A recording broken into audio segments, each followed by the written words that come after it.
नमस्कार दर्शकों, आज मैं आपको सुनाऊंगा एकादशी माता अर्थात ग्यारस माता की कथा।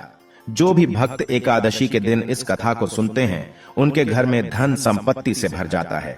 एकादशी के दिन भगवान विष्णु के शरीर से ग्यारस माता की उत्पत्ति हुई थी।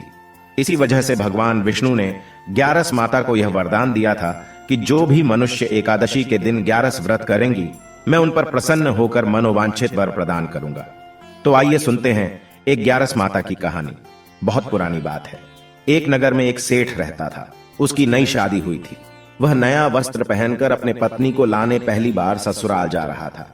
रास्ते में उसने एक गाय को तालाब की ओर जाते देखा। वह गाय पानी पीने के लिए तालाब में उतर तो गई, लेकिन कीचड़ होने की वजह से वह तालाब से बाहर नहीं निकल पा रही थी। गाय ने सेठ को वहां से गुजरते देखा तो उसने सेठ से मदद के लिए कहा, लेकिन सेठ ने कहा, मैं नया वस्त्र पाना हूं और मैं अपने ससुराल जा रहा हूं। अगर मैं तुम्हारी मदद करूंगा तो मेरे कपड़े गंदे हो जाएंगे। गाय माता उदास हो गई और वह कीचड़ में धंसती जा रही थी।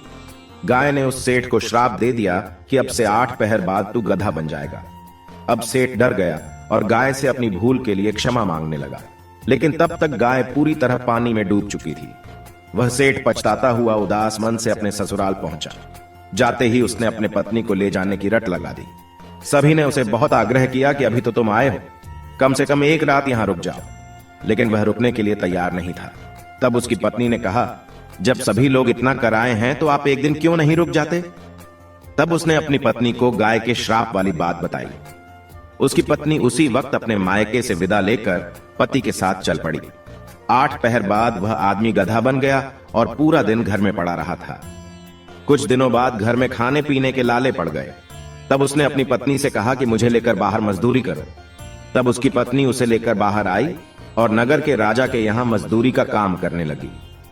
उसे वहां बोझ उठाते देख लोगों ने कहा कि तुम्हारे पास तो गधा है, फिर तुम बोझ क्यों उठा रही हो? परंतु उसने कोई उत्तर नहीं दिया और अपना काम करती रही। दूर से यह सब राजा भी देख रहा था।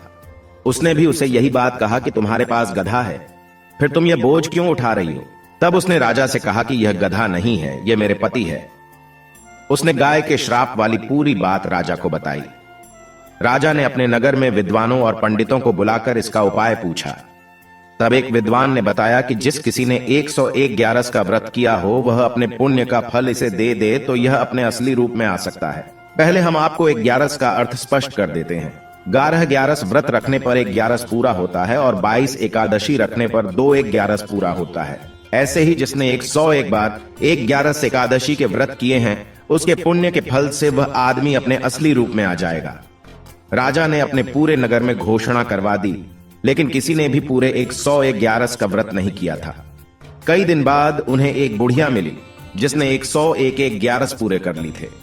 राजा ने उस बुढ़िया को एकादशी का फल देने को कहा, लेकिन वह बुढ़िया 101 ग्यारस का फल देने को तैयार हुई, क्योंकि 101 ग्यारस का फल वह खुद अपने लिए ही रखना चाहती थी, जिससे कि उसे मोक्ष की प्राप्ति हो और बैकुंठ धाम में वास मिले। इतना कहकर उसने अपने 101 ग्यारस का फल उस सेठ को दे दिया। तब वह गधा से मनुष्य रूप में आ गया, लेकिन एक ग्यारस कम होने की वजह से गधे की पूंछ उसके शरीर से नहीं हटी। एकादशी व्रत की यह महिमा देखकर उन पति पत्नी ने एक ग्यारस खुद पूरी करने का निश्चय किया। उन दोनों ने मिलकर एक बार एकादशी के व्रत किया। व्रत के प्रभाव से उसकी पूंछ भी गायब हो गया। बोले विष्णु भगवान की जय, भोले भारत माता की जय।